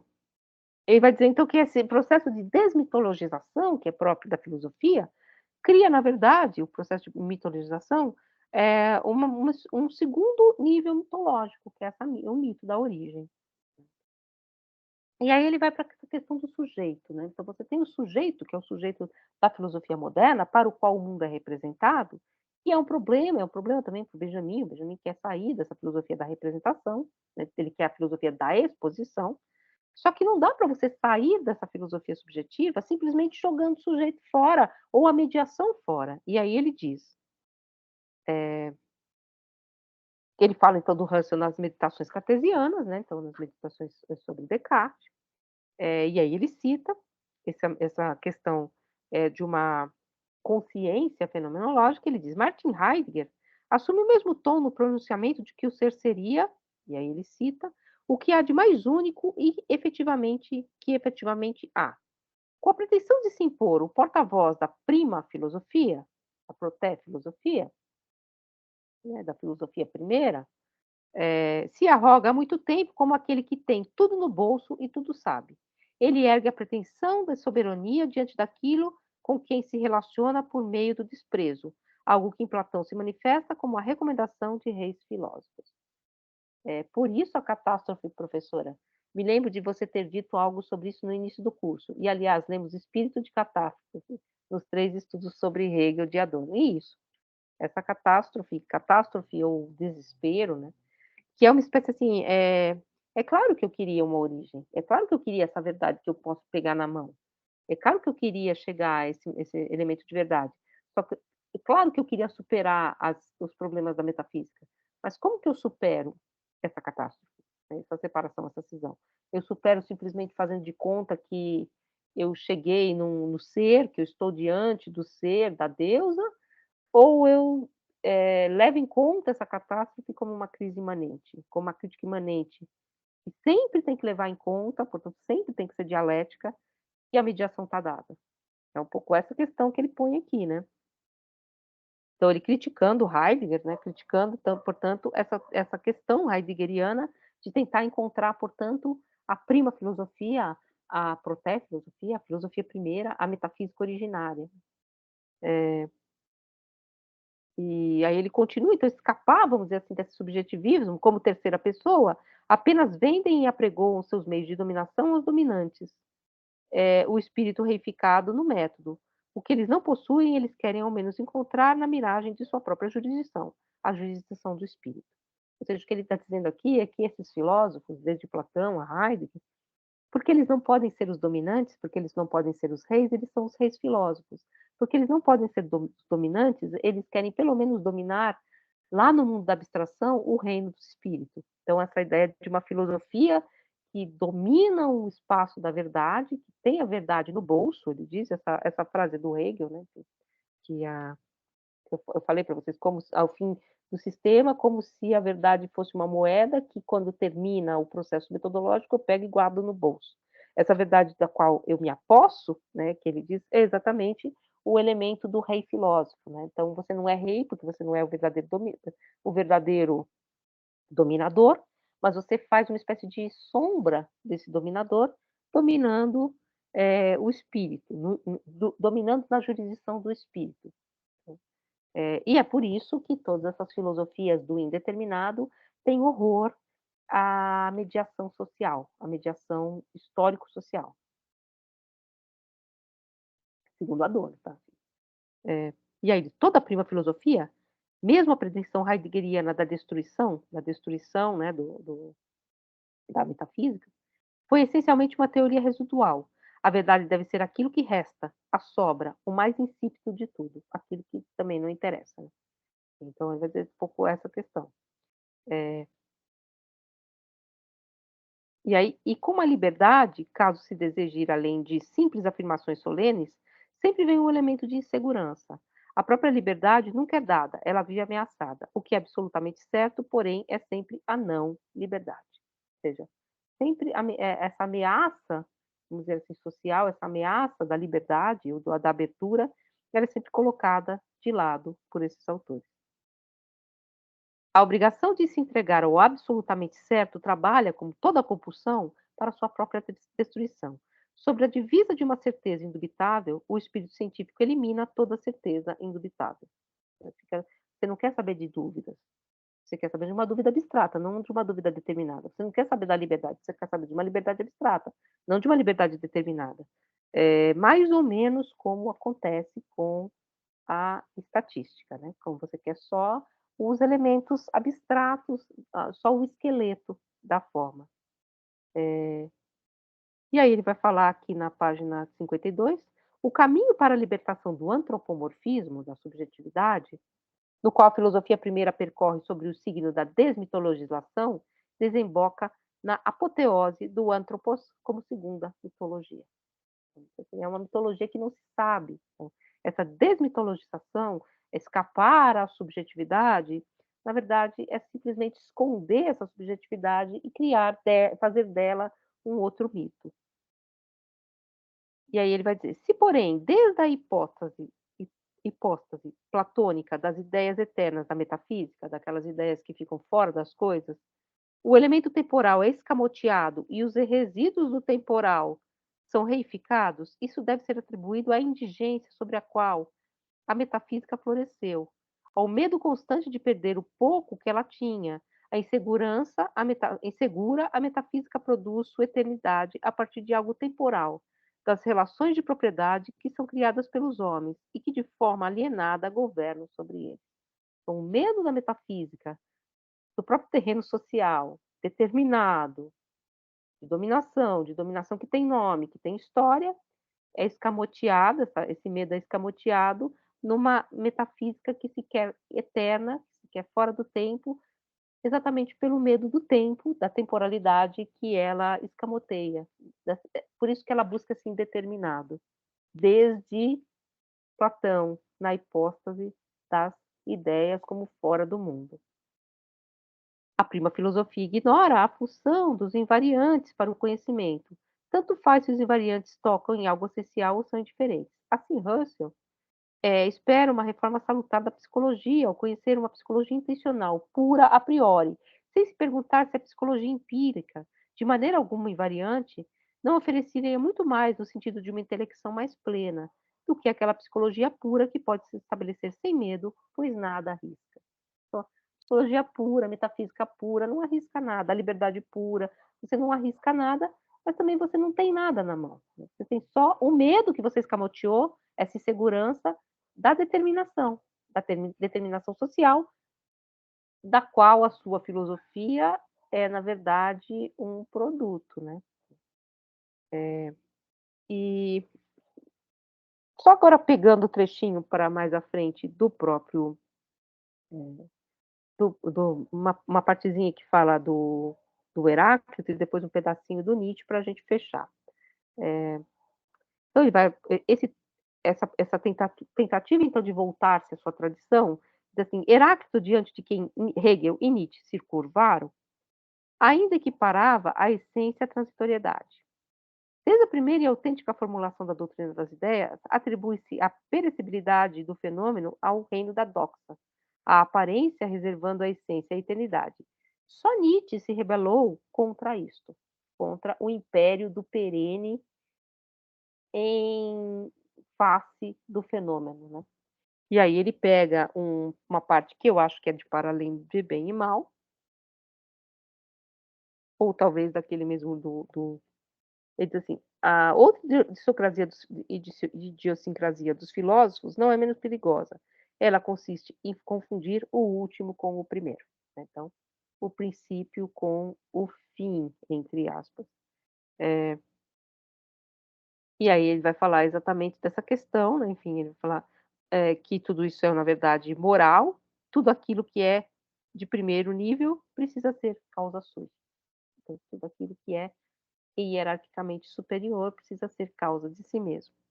E aí voltamos um pouco àquela questão da crítica que o Foucault recupera em Nietzsche, a noção de origem, pudenda origo, né? É sempre essa vontade de escapar desse devir que, que implicado no conceito, o poluiria, o destruiria, o profanaria, se vocês quiserem. Mas aquilo que Nietzsche considera como crime de fiandeiros doentios, né, desses moedeiros falsos, que para o bem da vida não deveriam ter existido de modo algum, foi cometido com a própria selvageria da vida. E a desgraça que ocorre a partir daquele pseudos, daquela primeira mentira, que ele define como uma desgraça do espírito, provém do domínio real. É da sociedade que provém essa dominação. A vitória é codificada pelo vencedor, que se declara como melhor e declara-se como rei filósofo. Enfim. Então, portanto, o próprio Nietzsche vai dizer que deshistoricizar é fazer dos conceitos uma múmia. Então, ele cita aqui mais em seguida o próprio Nietzsche. E aí, onde ele se afasta de Nietzsche.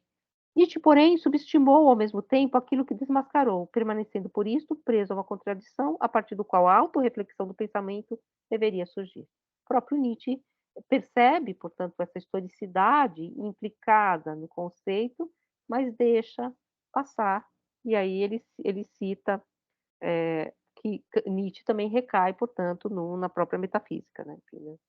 Que é uma crítica que o próprio Heidegger faz. Ele faz oposição à metafísica, mas ele não sai da metafísica. E aí, só terminando essa partezinha, né?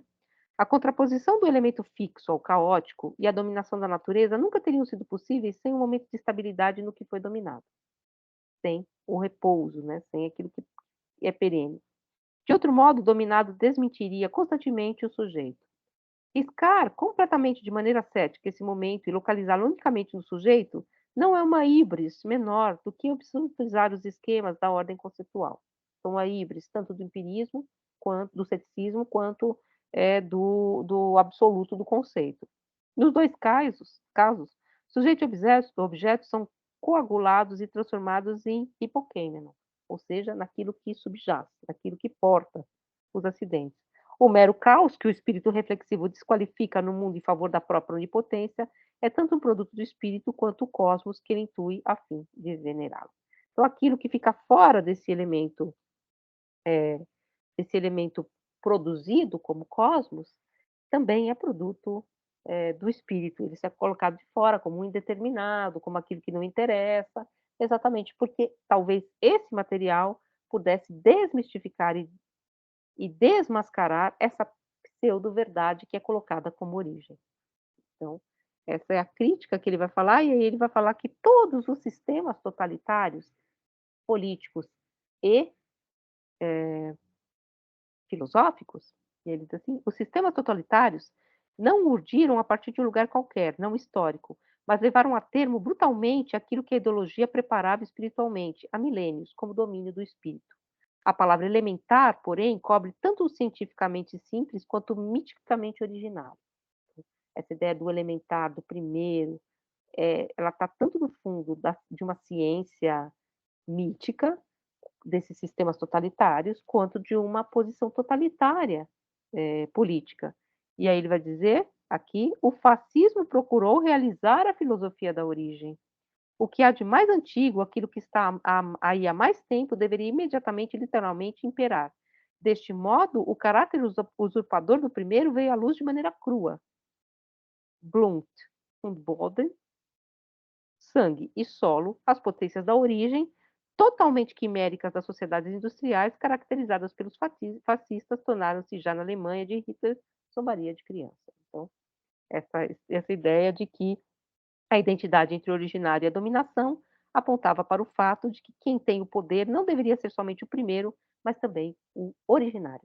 Então, ele vai falar, evidentemente, fazendo aqui essa relação que eu não vou continuar, de que essa indeterminação do pensamento que se lança para o Urbild, né, para um não lugar histórico-social, e, portanto, escamoteia essa construção histórico-social que é de dominação e que está dada nessa própria figura do rei filósofo, esse movimento é um movimento que foi, se não próximo, se não de assentimento real ao fascismo, foi, mesmo assim, a sua caução filosófica.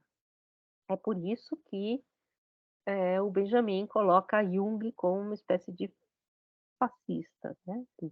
Embora depois você vai fazer se a figura do Jung foi relacionada ao fascismo ou não. Mas em que sentido? Nesse sentido de uma espécie de Urbild, né? De indeterminação histórica, o mais originário que fica no começo. Esse mais originário da mente, né, que é arquetípico, que não é histórico, que é, portanto, purificado do mal de estar mergulhado, profanado pelos elementos sociais e históricos. E, portanto, é superior a esses elementos sociais e históricos. E, portanto, deve dar a esses elementos sociais e históricos o seu fundamento último. É um pouco essa crítica que o Adorno está fazendo a essas noções arquetípicas, que aparecem em Heidegger e que não aparecem no texto, na noção de origem, tal como é posta pelo Benjamin. Mas quando o Adorno critica o Benjamin, a crítica também é essa. Ele critica, olha, a ausência de mediação te coloca numa encruzilhada. Qual? A de magia, porque você mitifica, e positivismo, porque você cai num certo cientificismo positivista, em que essas duas partes estão cindidas. Se elas são dialetizadas, você entende tanto a magia quanto o positivismo como implicados no mesmo movimento. E aí você mostra como essas duas partes, elas estavam produzindo historicamente elementos sociais e históricos na Paris do século XIX. O Benjamin dá essa outra resposta que eu falei para vocês. Não, mas eu cortei a história e estou expondo como se você fizesse uma espécie de corte longitudinal, exatamente as tensões paralisadas desse momento histórico, a dialética paralisada. Então, essa é um pouco a briga dos dois, né? A briga entre aspas. Mas aqui a nossa questão é a crítica à noção de origem, ou a noção de um começo, ou a noção de uma filosofia do ser originária, a proté-filosofia, a metafísica como inaugurando esse elemento do ser, e que depois decai na profanação da mediação. Essa profanação, essa catástrofe está dada já de início. Bom, gente, vou ter que parar, porque daqui a pouco eu tenho outra aula. Vocês têm milhões de questões? Todas as questões do mundo. Esse texto, como eu falei para vocês, para a metacrítica da teoria do conhecimento, a gente leu essa introdução, na verdade eu li praticamente toda essa primeira parte, comentei com vocês, eu comentei mais os trechos, ele fala bastante do Husserl, da fenomenologia, mas eu comentei mais os trechos que traziam para as nossas questões, Descartes, Parmênides, Platão e Heidegger, exatamente porque faz uma mediação com o que a gente leu, mas ele trata de várias outras questões nesse primeiro capítulo. E a última aula, que é a aula da semana que vem, aliás, só parênteses do parênteses do parênteses, a última aula, que é a aula do dia 20, a gente vai subir logo, logo, tá? No YouTube, não está lá ainda. Aí a próxima aula, que é a última aula online que eu vou dar na minha vida, acabou, espero, né, claro, ela vai ser, então, em torno da dialética negativa, que, novamente, eu peguei a parte, novamente, que vai criticar o Heidegger, tá? E aí a gente fecha. Na verdade, assim, claro, a crítica do Heidegger pode ser rebatida por um heideggeriano. Eu só queria colocar um pouco os problemas desses elementos metafísicos, tal como eles são interpretados contemporaneamente. Não é que o Adorno abandona a metafísica, é que a metafísica tem que estar implicada numa crítica imanente aos seus próprios procedimentos, né? Tem um pouco essa questão. Vocês têm muitas questões, gente. Então, voltando também, eu preciso realmente fechar aqui, porque já está na hora da outra aula. Voltando, então, queria só falar para vocês que amanhã eu libero as notas, eu libero o comentário das provas, e se vocês quiserem, a gente pode fazer, já que não deu tempo de ser hoje, estava no calendário que ia ser hoje, mas realmente não deu tempo, a gente pode fazer uma reuniãozinha para quem quiser falar sobre a prova, ou na sexta-feira, né, de forma síncrona, ou amanhã mesmo, tá bom? Então, gente, vou lá, vou parar a gravação, porque senão não vai dar tempo de ir para outra aula.